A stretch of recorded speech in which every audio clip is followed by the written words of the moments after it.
잠시 기도하겠습니다. 하나님, 우리의 온 인생을 다해서 여호와를 찬송케 하시고 오늘도 올려드린 예물을 주님의 뜻에 합당히 쓰임받도록 은혜를 허락하시며 모든 성도들의 일상과 경영의 산업에 하나님의 자비와 복락의 강수가 흐르도록 함께해 주시옵소서.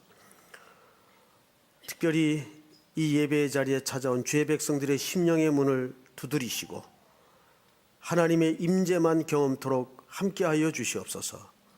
예수님 이름으로 기도합니다. 아멘. 여러분, 그 주보에 이런 카드 삽지 하나가 있을 겁니다. 보이시죠? 이 삽지는 3월 30일 날 우리가 예람제를 준비하고 있죠.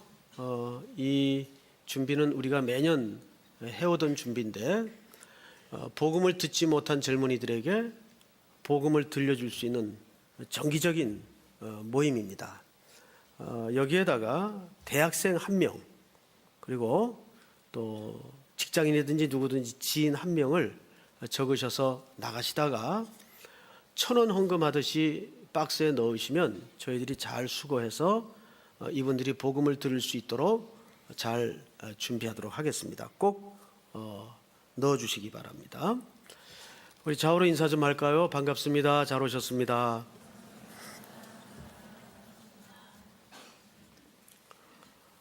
이제 바울은 고린도에 도착을 했습니다. 참 많은 일들이 있었어요. 아시아로 가려고 했던 뱃머리를 마게도니아로 돌려서 처음에 도착했던 도시가 빌립보입니다. 귀신 들린 점치는 종을 고치는 이유로 붙들려 고발을 당하고 매를 맞고 죽을 뻔했죠. 그리고 쫓겨서 간 데가 데살로니가입니다.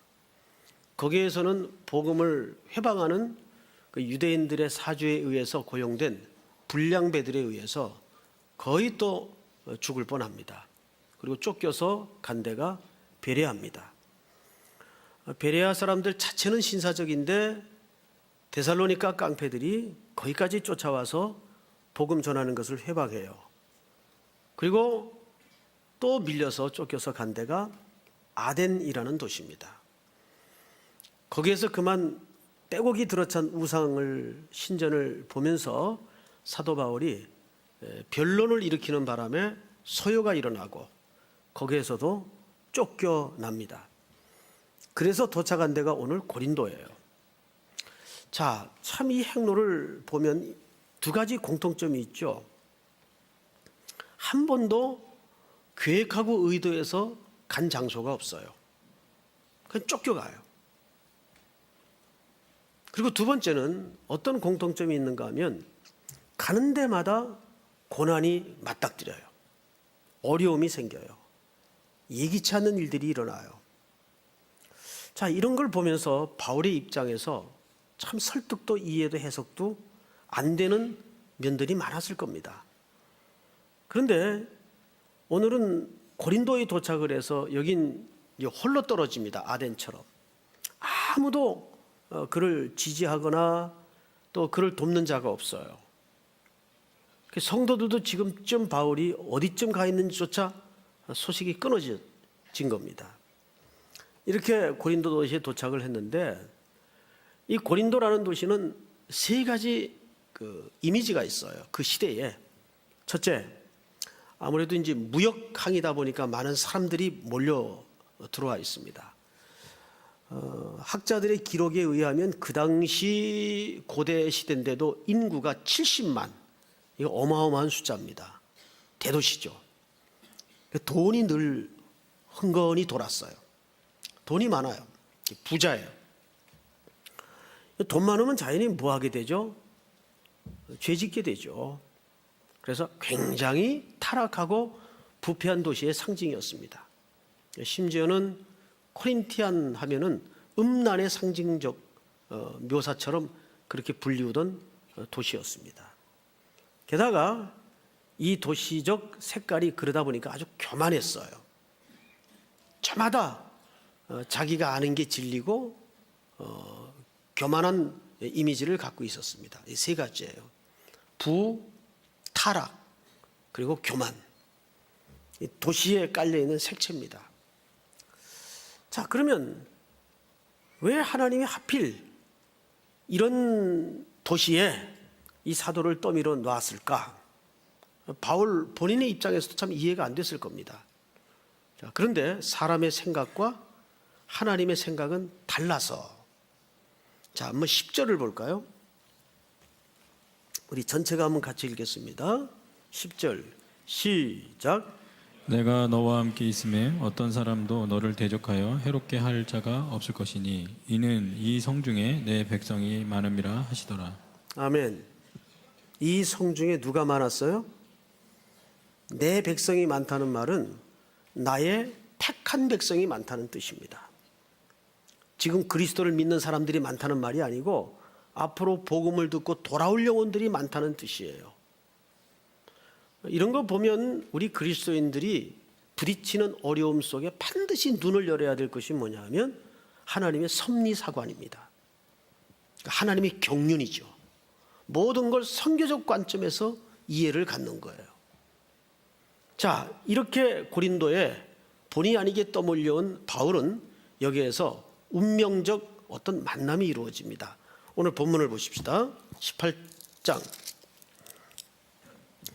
2절 아굴라라 하는 본도에서 난 유대인 한 사람을 만나니. 앞을 잠가 볼까요? 여기 아굴라는 굉장히 중요한 인물이 됩니다. 이 사람은 유대인으로 소개를 하고 있죠. 그런데 어떤 유대인인가 하면 디아스포라예요. 이 사람은 유대 땅에서 난 사람이 아니고 아마 부모의 유랑 생활 속에 본도라는 지역에서, 본도는 본토라는 그런 개념이 아니고 로마 제국하에 편입된 도시국가입니다. 그런 본도에서 태어난 겁니다. 이름이 본도예요. 그러니까 그 일생 자체가 부모도 고난의 역사 속에 고향 땅에 살지 못하고 떠밀린 세월을 살았겠지만 그 휘하에서 태어난 자녀들도 삶이 굉장히 고단했을 겁니다. 디아스포라로 사는 인생이 편할 리 없겠죠. 그런데 이 사람이 누구랑 결혼을 하게 되냐면 2절 하반절을 볼까요? 글라우디오가 모든 유대인을 명하여 로마에서 떠나라 한 거로 그가 그 아내 누구죠? 브리스길라. 잠깐 또 앞을 보십시다. 자, 이 브리스길라에 대해서 여러분들이 좀 정확히 알 필요가 있는데 이 시대는 그 사람의 이름만 들어도 이 이름이 귀족 혈통인지 천민 계급인지 알 수 있도록 구분이 돼 있었습니다. 예를 들면 이제 후에 나오겠지만은 유두고, 창가에 걸터 앉아 말씀을 듣다가 졸음이 와서 떨어져 죽었다가 다시 살아난 유두고. 그 유두고라는 이름은 노예라는 의미도 됩니다. 그것은 천민 이름이에요. 그렇듯이 이름으로 대충 그런 것들이 구분이 됐습니다. 그 브리스길라라는 이름은 로마 상류층 집안의 딸입니다. 이제 귀족 혈통이라는 얘기가 되죠. 그러면 이 두 부부의 관계는 굉장히 어색한 만남이 된 겁니다. 그래서 어떤 사본에는, 번역본에는 브리스길라의 이름이 먼저 나와요. 귀족이니까. 근데 이제 오늘 순서는 아굴라가 먼저 나왔죠. 그러니까 로마 상류층 집안의 딸과 이 고단한 인생을 살았던 아굴라가 결혼을 하게 된 겁니다. 이 두 부부가 아주 신실한 그리스도인이었어요. 그러면 로마에서 잘 살지 왜 고린도까지 흘러오게 되었는가? 거기 보니까 누가 추방을 했습니까? 글라우디오가 모든 유대인을 명하여 로마에서 떠나라 한 거로 이렇게 되어 있습니다. 자, 이것이 유명한 글라우디오 황제의 추방 칙령입니다. 자, 여기에는 두 가지 얽힌 역사가 있어요. 이 떠나라고 한 이유에 대해서 알아야 우리가 오늘 본문을 조금 정확하게 전체적으로 이해할 수가 있습니다. 글라우디오 황제가 재임할 시기가 AD 41년도에서 45년도예요. 그러면 이게 무슨 얘기가 되냐면 예수님이 십자가에 죽고 부활하시고 나서 불과 얼마 안 된 직후에 재임한 황제입니다. 근데 무슨 소문이 로마로 제일 먼저 들어왔는가 하면 유대 땅에 그 크리스토스라는 사람이, 그리스도라는 사람이 죽었다가 부활했대. 이 소문이 유대인들에 의해서 입으로 로마 땅에 사는 유대 그리스도인들에게 전파가 된 겁니다. 이것이 로마 시내에 굉장한 이슈가 됐어요. 예수께서 사셨대. 예수께서 사셨대. 이게 한 사람 입에 의해서 전파가 되기 시작합니다. 또 여기에 반대하는 그룹이 생겼어요. 아니야, 그럴 수가 있냐? 그거는 예수쟁이들이 만들어낸 말일 거야. 그 제자들이 너무 흠모한 나머지 신화화시킨 걸 거야. 반대하는 무리들이 생겼어요. 그리고 이 복음은, 이 소식은 로마 시내를 점점 크게 번져가기 시작했습니다. 시끄러워졌어요. 그래서 글라우디오가 아주 골치를 알아하고 있었습니다. 게다가 이 글라우디오 황제는 조금 사이코적인 기질이 있어서 독특한 캐릭터를 갖고 있어요. 어떤 학자의 기록에 의하면 이분만 집중적으로 연구한 학자가 또 있어요. 그 학자 이름이 누구냐면 스토니우스라는 학자예요. 이건 기독교인은 아닌데 세속 역사학자인데 워낙 이 글라우디오가 유명한 황제이기 때문에 이 사람은 이 사람에 대해서만 연구를 했어요. 그래서 Life of 글라우디오 이런 책을 펴내기도 했습니다. 그 기록에 보면 별의별 얘기가 다 있어요. 이 황제에 대해서. 조금 정신병력을 앓았다, 또 지능이 떨어진다, 뭐 이런 표현까지 있어요. 그런데 그의 기록에 의하면 이런 기록을 남겨놓고 있습니다. 유대인들이 크리스투스의 선동을 받아, 여기서 말하는 크리스투스라는 말은 그리스도를 헬라식으로 표기한 겁니다. 크리스투스의 선동을 받아 계속 소동을 일으키므로 그들은 로마에서 자취를 감추게 되었다. 이렇게 그냥 간략하게 팩트만 기술을 했습니다. 그러니까 이 기록 이면에는 그런 소동이 있었고, 또 하나 중요한 이유가 뭐냐면 이 당시에 로마에는 황제에게 예외법이 하나 있었습니다. 로마의 황제는 모든 법률로부터 자유한다. 자, 물어봅시다. 법률로부터 자유하는 존재는 그게 사람입니까? 신입니까? 신이죠. 그래서 일어나기 시작한 그 운동이 황제 숭배 사상이 일어났습니다. 황제를 신으로 숭배하는 거예요. 더 이상 로마의 황제는 사람이 아닙니다. 적어도 그 시대는 신적인 존재였어요. 그래서 로마의 모든 통치는 황제의 보좌로부터 시작이 됩니다. 거기서부터 심판과 통치와 영광이 시작이 되는 거예요. 이게 로마 황제가 갖는 보좌의 오미함입니다. 모든 사람들이 만나면 가이사가 주인이십니다. 이렇게 인사를 하곤 했습니다. 이때 유독 그리스도를 따르는 그리스도인들만 아닙니다, 그리스도가 주인이십니다, 이렇게 맞선 겁니다.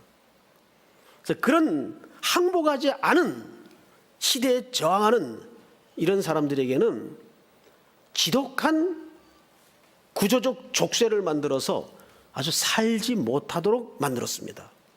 예를 들면 이런 거죠. 일반인들에게는 1% 이율로 돈을 빌려준다면 황제 숭배 사상에 동의하지 않는 이런 그리스도인들에게는 10%, 15%씩 높은 이자를 매기거나 세금을 매겨요. 그리고 매매를 못하게 만들어 버립니다. 길드에 못 들어가게 만들어 버려요. 살 수가 없죠. 아주 최소한의 생계를 가지고 버티는 겁니다. 그러다가 그 예수의 부활 사건으로 온 시내가 시끄러워지니까 이참에 잘 됐다, 그게 빌미가 됐어요. 그걸 나사렛 칙령이라고 말합니다. 이것이 빌미가 되어서 자, 이참에 이 로마 시내에 사는 모든 유대인들은 내쫓아라. 그리스도를 따르는 유대인들은 내쫓아라. 그래서 한 푼 못 가지고 나가게 내쫓았습니다. 거기에 그때 아굴라가 쫓겨났는데 그 안에도 신실한 그리스도인이다 보니까 로마인임에도 불구하고 같이 쫓겨난 겁니다. 그래서 그들이 온 데가 어디예요? 고린도예요. 그렇게 고린도로 밀려왔습니다. 자, 우리는 여기서 조금 멈추어 서서 고린도에서 우연히 만난, 사실 우연이 아니죠, 세 사람의 이 운명적 만남의 의미에 대해서 되짚어 보겠습니다. 자, 바울도 아덴에서 막다른 골목으로 쫓겨왔어요. 거기가 고린도예요. 브리스길라와 아굴라도 그런 사연으로 쫓겨왔어요. 거기가 고린도예요. 쫓겨올 때 얼마나 기가 막혔을까요? 마음 한가운데는 질문이 계속 던져졌을 거예요. 이게 뭘까? 왜 계속 이런 고난이 끊이지 않을까? 이게 하나님을 따르고 그리스도를 쫓는 대가일까? 이런 생각이 왜 안 들었겠어요? 자, 이제 바울이 고린도에 도착을 했습니다. 그런데 항구 도시에 비해서 더 많은 사람들이 여느 때보다 넘쳐나는 거예요. 항구 도시에서만이 아니에요, 보니까. 그래서 길 가던 사람에게 물었죠. 뭐 이런 내용은 성경에 없어요. 이거는 성경의 내용을 여러분들의 이해를 돕기 위해서 재구성해 보는 겁니다. 이 웬 사람들이 이렇게 많습니까? 선생님 소식 못 들었어요? 지금 로마가 난리가 났어요. 그 글라우디오 황제가 예수 믿는 사람들 다 내쫓아가지고 그 사람들 지금 갈 데 없어서 일로 다 떠밀려 왔습니다. 아, 그렇군요. 버글버글한 거예요, 사람들이. 떠밀려 와가지고. 자, 근데 문제는 그것도 그거지만은 지금 고린도에 홀로 툭 떨어진 바울의 입장에서는 가장 절실한 문제가 먹고 사는 문제였어요. 누구 하나 지금 지원이 없어요. 도와주는 이가 없어요. 바울이 지금 어디가 있는지도 성도들은 지금 모르고 있습니다. 쫓겨다니니까. 성경을 보면 바울의 소식을 추적하는 게 그 당시 흩어져 있는 교회 중요한 일과였어요. 거기 있나 보다 그러면 또 다른 데 갔다 그러고. 먹고 사는 게 당장 문제가 되었습니다. 그런데 다행히도 바울에게는 그것을 해결할 수 있는 기술이 하나 있었죠. 천막 만드는 기술이 있었습니다.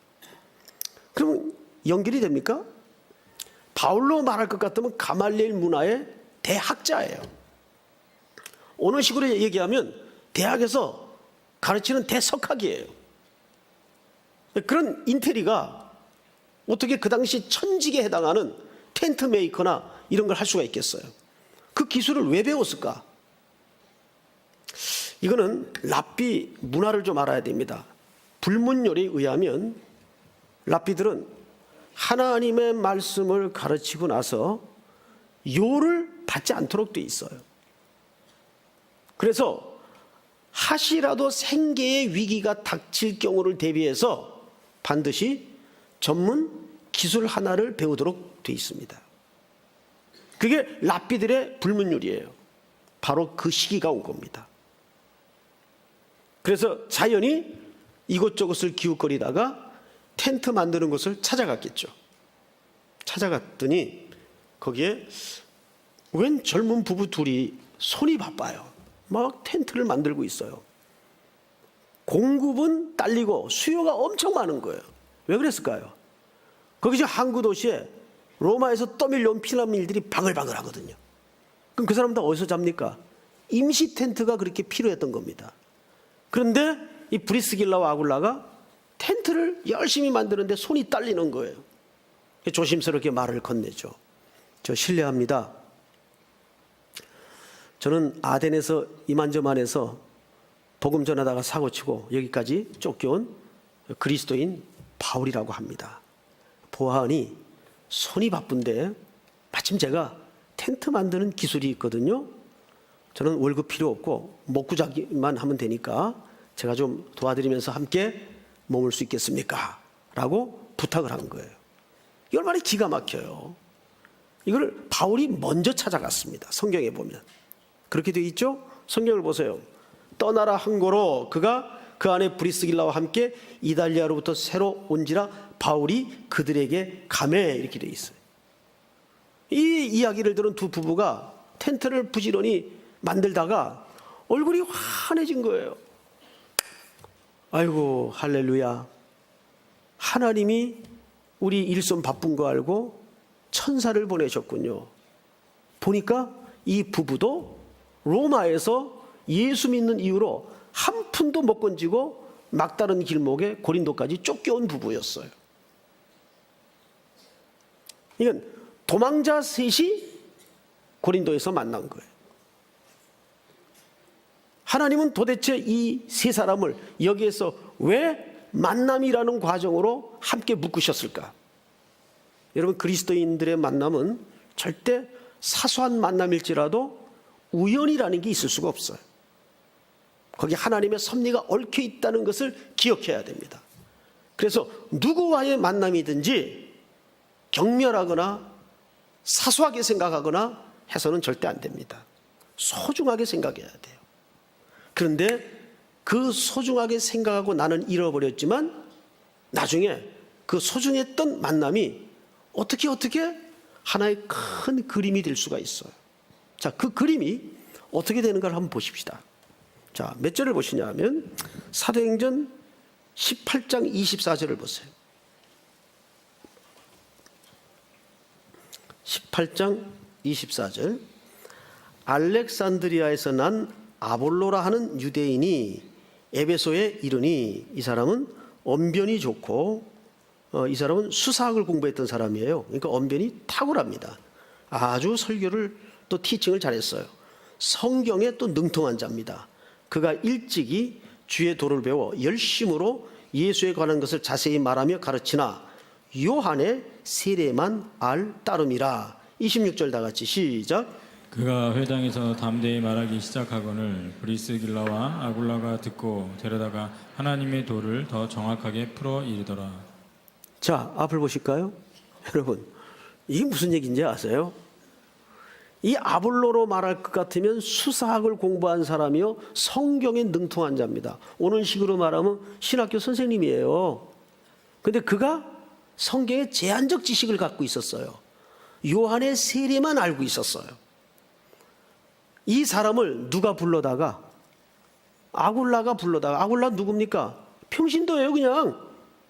그러니까 삼일교회 집사님이 신학교 교수를 오라 그래가지고 앉혀놓고, 교수님 여기까지만 알고 계신데 사실 이 부분은 이런 또 새로운 영역이 있습니다 라고 좀 더 정확히 가르친 거예요.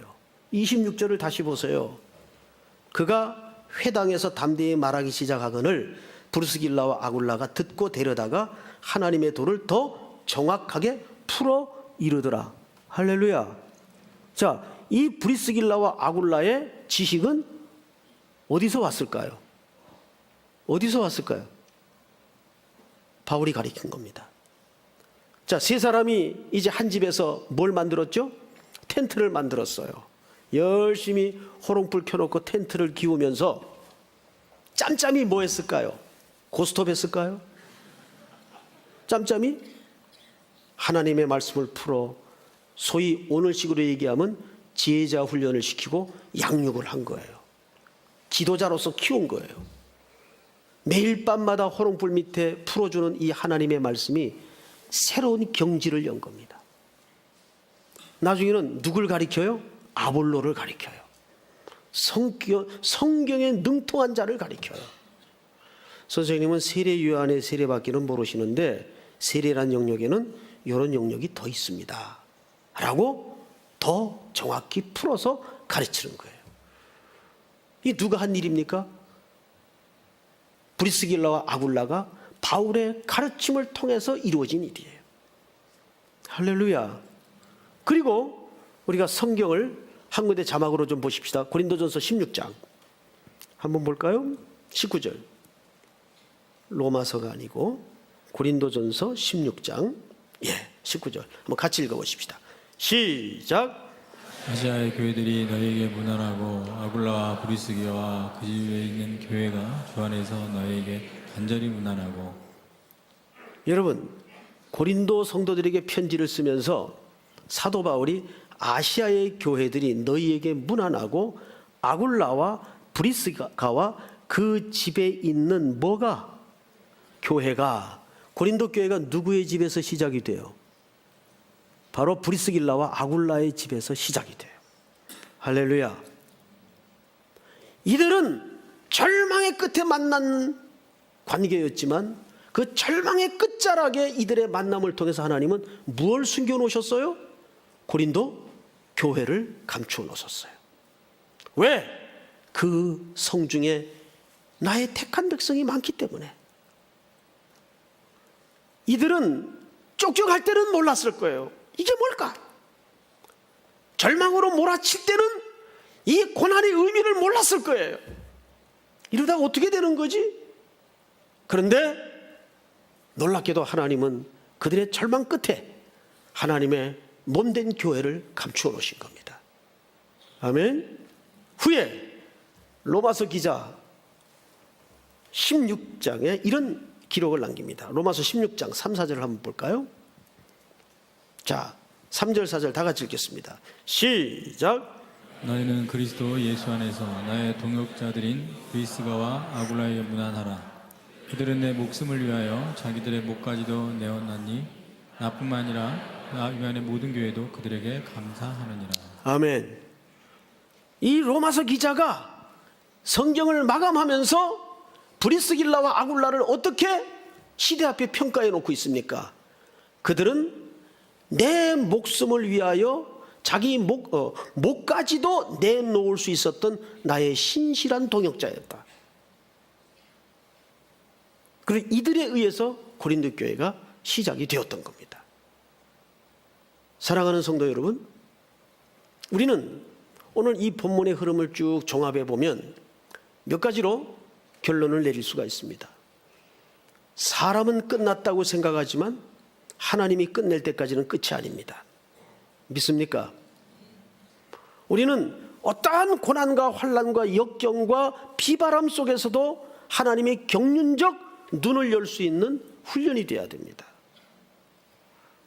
거기 끝에 분명 하나님의 경륜이 있겠지. 그분의 선하심과 우리를 사랑하시는 그 하나님의 속성을 우리가 믿어야 되는 거예요. 특별히 요셉 같은 경우는 어떻습니까? 젊은 날에는 소시적에는 역경으로 그의 인생이 구렁텅이에 들어갈 때마다 참 이해할 수 없었어요. 국무총리가 돼서도 그 의미를 몰랐어요. 언제 깨달았죠? 형들이 기근의 때를 피해 양식을 구하러 자기 무릎 앞에 조아렸을 때에야 하나님의 전체 그림이 보여지기 시작했습니다. 그리고 유명한 고백을 하나 던져내죠. 하나님이 생명을 구원하시려고 당신들보다 나를 앞서 보내셨나이다. 그제서야 자기가 재수가 없어 팔려온 게 아니고 운명이 기구해서 이곳까지 끌려온 게 아니라 하나님이 보내셨다는 의식이 정확히 들어온 겁니다. 아, 내가 보냄을 받은 거였구나. 비록 그 보냄의 과정이 꽃마차에 태워서 보낸 건 아니지만은 밧줄에 묶여서 달구지에 끌려서 온 그림이었지만 하나님이 그 그림 끝에 이 기근과 가난의 때를 대비하기 위해서 생명을 구원하시려고 당신들보다 나를 먼저 앞서 보내셨나이다. 그러니까 요셉의 인생의 절정은 국무총리가 된 게 아니에요. 그 하나님의 그림이 열어진 순간이에요. 우리 요즘 토요일마다 리더 간사 모임 시간에 출애굽기를 한 장씩 쭉 그냥 스케치하듯이 훑어나가고 있습니다. 지난주 토요일 날 2장을 공부하면서 제가 참 많은 은혜를 입었어요. 더 이상 아기의 울음소리 때문에 아기 모세를 집안에서 키울 수가 없어요. 울음이 새어나가면 바로의 명령에 의해 다 살해되도록 되어 있기 때문에. 그러자 어머니는 결단을 하고 갈대를 꺾어 바구니를 만들어서 역청을 발라 강보에 싸 그 모세를 집어넣고 어떻게 하죠? 나일강 물에 띄웁니다. 어머니의 손에서 떠나보냅니다. 이거예요. 젊을 때는 자기 인생의 계획이 많고 이것도 할 수 있고 저것도 하고 싶은 일들이 많아져요. 그런데 40이 넘어가면서 사회적 벽 앞에 부딪히고 자기 한계에 부딪히고 갈수록 자꾸 꿈이 부서지고 꺾이죠. 그러면서 뭘 배웁니까? 하나님께 순종하는 길이 복된 길이라는 걸 배우기 시작해요. 그때부터 내 꿈이 하나님 꿈과 격렬하게 충돌하는 시간이죠. 그러면서 그 어려움 속에서도 하나님의 경륜적 시각으로 눈을 열어가는 연습을 하게 됩니다. 정말 때로는 내 손밖에 떠난 일들이 너무나 많아요. 의도하지 않은 일들이 벌어지고 예상치 못한 일들이 벌어지고 이 결과가 이게 아니었는데. 그래서 전도서 기자가 뭐라 그랬어요? 인생은 세 가지로 규정했잖아요. 허무, 모순, 불확실. 이것이 솔로몬이 정의한 인생이에요. 자, 그렇다면 오늘 이 말씀을 통해서 우리가 제일 집중해야 될 게 뭐냐 하면 내가 어떤 환경을 맞닥뜨리냐가 중요한 게 아니라 어떤 환경 속에서도 내가 정말 하나님의 경륜의 눈을 열 수 있는가. 아멘. 이 명제 앞에 다시 한번 여러분들이 온 인생을 설득당하고 하나님의 이끌림 앞에 붙들려서 새날을 열 수 있는 은혜가 있기를 주의 이름으로 축복합니다. 우리 다 일어나십시다. 주가 보이신 생명의 길 찬양할까요?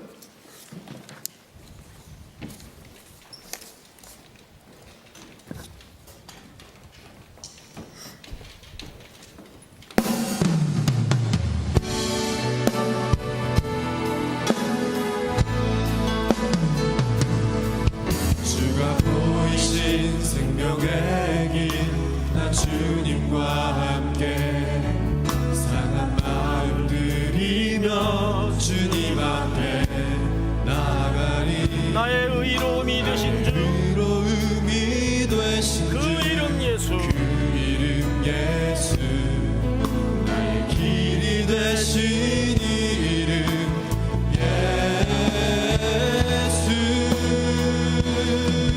나의 길 오직 그가 아시나니, 나를 단련하신 후에 내가 정금같이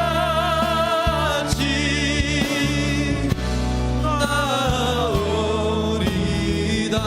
나의 길 오직 그가 아시나니, 나의 길 오직 그가 아시나니, 나를 단련하신 후에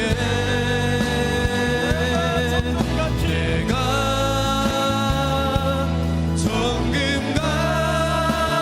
정금같이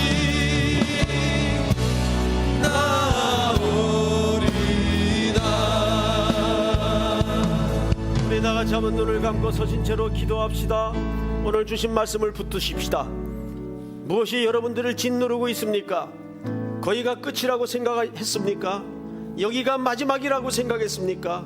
여러분들 마음을 답답하게 하는 것들, 여러분들을 붙들고 늘어지는 것들, 이 모든 것들을 다시 한번 하나님의 경륜적 시각으로 눈을 열어서 믿음의 눈으로 바라보게 하여 주시옵소서. 하나님의 생각은 우리의 생각과 달라서 반드시 그 끝에 하나님의 선을 감추어 놓으실 줄을 믿습니다. 하나님을 살아가는 자 곧 그 뜻대로 부르심을 입은 자들에게는 모든 것이 합력하여 하나님의 선을 이루게 될 줄을 믿습니다. 우리 주여 부른 다음에 소리내어 통성으로 다 같이 기도합시다. 주여